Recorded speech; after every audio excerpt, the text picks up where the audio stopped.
Alright mga master, so welcome back ulit sa ating YouTube channel. Bali update agad tayo ngayong hapon, bali 3 PM lang tayo ngayon kasi pauwi tayo mga Quezon. So ginawa natin today is minasalihan natin yung labas. Ayan, so maputi na. So ito yung kapong apeladahan. So pasok tayo sa loob.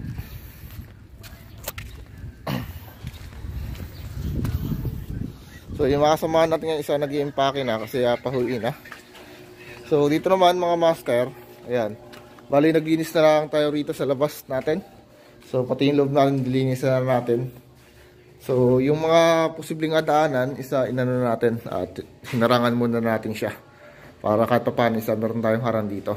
So tinapos na lang kailan ni Foreman at sintahan are. Ayan. So yung arira kahapon na na asintahan pa. So dito naman sa main door natin, so nilagyan lang natin siya ng ano rito. Yan na plywood. Ayan. So nagkasad na rin tayo kanina ng ilaw dito para meron tayong ilaw dito sa loob kasi marami tayong materialis na may iwan pa eh. Ayan.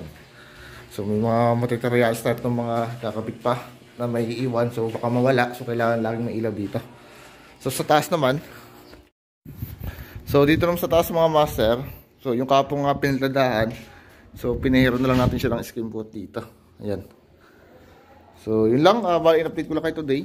So ingat po sa atin ngayon. Pauwi na po tayo ng Quezon. So thank you.